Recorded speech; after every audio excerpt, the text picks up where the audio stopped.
বন্ধুরা, আকাশ ভরা সূর্য, তারা, কিন্তু কোথায় শেষ কেউ কি জানে? ব্রহ্মাণ্ডের আদি অন্ত নিয়ে কৌতূহলের শেষ নেই। প্রত্যেক জিনিসেরই শুরু এবং শেষ রয়েছে, তাই ব্রহ্মাণ্ডের শেষ কোথায় তা জানতে আগ্রহী সকলেই। বিজ্ঞানীরাও রয়েছেন এই আগ্রহীদের তালিকায়, কিন্তু এখনো পর্যন্ত ব্রহ্মাণ্ডের শেষ কোথায় তা চিহ্নিত করতে পারেননি বিজ্ঞানীরা।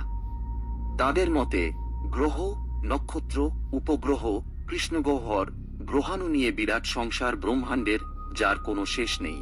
তবে ব্রহ্মাণ্ডের শেষ সীমান্তের সন্ধান না মিললেও আমাদের সৌরজগতের সম্ভাব্য সীমানা নির্ধারণ করেছেন বিজ্ঞানীরা। আমেরিকার মহাকাশ গবেষণা সংস্থা নাসা এমন 3টি সম্ভাব্য সীমানাকে চিহ্নিত করেছে। সূর্যকে কেন্দ্র করে যে মহাজগৎ গড়ে উঠেছে তাকে সৌরজগৎ বলা হয়। সৌরজগতের সম্ভাব্য সীমানা হিসেবে 3টি জায়গাকে চিহ্নিত করেছে নাসা। 1, নেপচুনের কক্ষপথের পর পাথরে বস্তুর যে বলয় রয়েছে সেই কুইপার বেল্ট। 2, সূর্যের চৌম্বকীয় ক্ষেত্রের কিনারা হেলিওপজ। 3, পৃথিবী থেকে দেখা না যাওয়া ওয়ার্ম ক্লাউড, যা আসলে বহু দূরের ধূমকেতুর আধার। প্রত্যেকটির ক্ষেত্রেই পৃথক যুক্তি তুলে ধরেছেন নাসা বিজ্ঞানীরা। কুইপার বেল্টকে যারা সৌরজগতের সীমান্ত বলে মানেন তাদের মতে সূর্য থেকে 30 থেকে 50 অ্যাস্ট্রোনমিক্যাল ইউনিট, 1 অ্যাস্ট্রোনমিক্যাল ইউনিট পৃথিবী থেকে সূর্যের দূরত্বের সমান দূরে অবস্থিত কুইপার বেল্ট বামন গ্রহ, গ্রহাণুতে পরিপূর্ণ।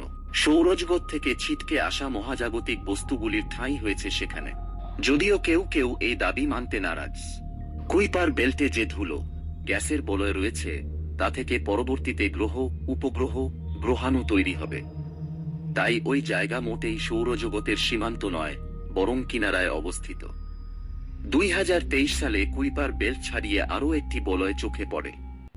সেটিকে দ্বিতীয় কুইপার বেল্ট বলার পক্ষপাতী অনেকে। সূর্যের চৌম্বকীয় ক্ষেত্রের প্রভাবমুক্ত এলাকাকে হেলিওপজ বলা হয়। ওই জায়গায় সৌরকণাগুলি অত্যন্ত দুর্বল হয়ে পড়ে।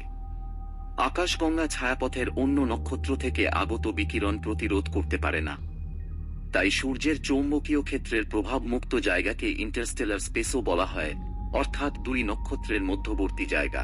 2012 সালে ভয়েজার 1 এবং 2018 সালে ভয়েজার 2 মহাকাশযান হেলিওপজের বাইরের জায়গায় পৌঁছয়, যেখানে চৌম্বকীয় শক্তি এবং বিকিরণের তারতম্য ঠাহর হয়।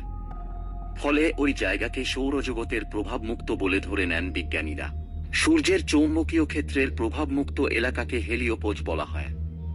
ওই জায়গায় সৌরকণাগুলি অত্যন্ত দুর্বল হয়ে পড়ে। আকাশগঙ্গা ছায়াপথের অন্য নক্ষত্র থেকে আগত বিকিরণ প্রতিরোধ করতে পারে না।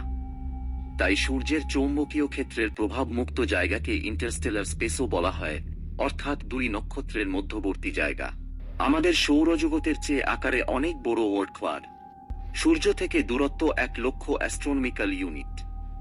কেউ কেউ যদিও সেটিকে 2 নক্ষত্রের মধ্যবর্তী স্থান বলার পক্ষপাতী। ওয়ার্ম ক্লাউডের শেষ কোথায় সেই নিয়েও দ্বন্দ্ব রয়েছে। তবে সূর্যের সীমান্ত হিসেবে হেলিওপজের গ্রহণযোগ্যতা সবচেয়ে বেশি। বন্ধুরা, মহাকাশ সম্বন্ধে নতুন নতুন আপডেট পেতে চ্যানেলটিকে সাবস্ক্রাইব করুন পরবর্তী ভিডিও দেখার জন্য।